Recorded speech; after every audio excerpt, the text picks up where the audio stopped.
Yo, what's up, everybody? It's Imran here with escape-job.com. In a previous lesson, I talked about how to find good outsourcing people from the Philippines, and today I want to talk about how we can turn our amazing book that we have made from something that looks that it's been completely outsourced, something that is professional and polished. So let's jump into it. So here's a problem that I've always faced about my outsourced books.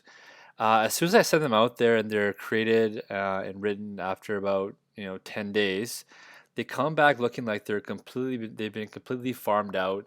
All the writing is devoid of stories and interesting tidbits about not only the author but also about the general topic. So they don't look very um, interesting to read. And it's especially noticeable when I've worked with writers from the Philippines or overseas, as opposed to North American writers. Um, with the North American writers, you get somebody that's obviously a better writer, but they're obviously more expensive, and we're trying to keep our costs down to about $100 a book. So I always like to use Filipino writers, and I'd use this trick to turn that book that has been made into something that looks like it's been made by a North American writer. So the problem results in refunds that I have to give that are given back to when books are returned, bad reviews because a book looks cheap, and worst of all, I don't have loyal customers, so they may buy your first book, but they're certainly not going to buy your second or third book on the same topic. So here's how I deal with this. Have you ever seen a comic show, if you got into an improv night or something like that, and you see that before the actual acts come up, they have somebody that kind of introduces the act, um, and makes you and builds up the act in your mind. Not only that, when a bad act comes on, they'll come on afterwards and they'll make it seem like it wasn't so bad. They'll make some jokes about it. This guy bombed so bad, or whatever they do to make the night keep flowing. They'll be there to stick in their 2 cents. And that's exactly how I treat my books. I have spots in there where I put in my own little tidbits that make it seem more professional. So here's where you should use it. I use it in the introduction and conclusion. So immediately start off the book with a good vibe. I'll write the introduction myself, about 1,000 words, and then I'll close it off as well. So in the mind of the reader, you leave a really good taste that this book started really well and it also ended really well.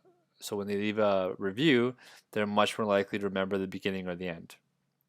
Also, if there are sections in the book where the content just doesn't flow or it's too heavy in facts, there's not enough stories and personality in the content, then I'll actually put in my own tidbits that either connect with the story that I had in the past or a story that somebody else has that I found.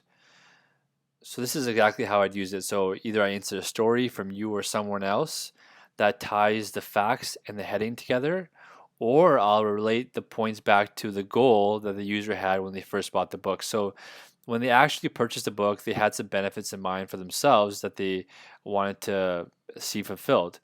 So those are the benefits that kind of knock out in the book, right before the next section of the outsourcer. So I'll give you an example when I open up a book that I've recently written.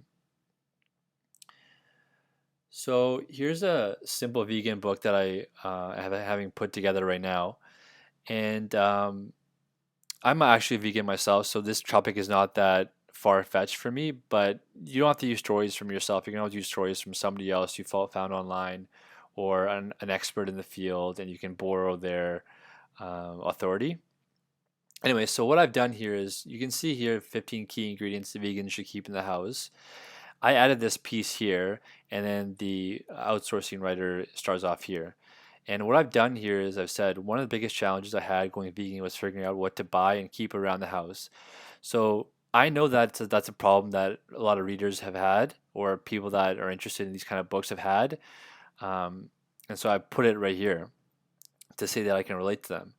And then I go through. There's so many options from turkey to furkey to kidney beans to ram seaweed.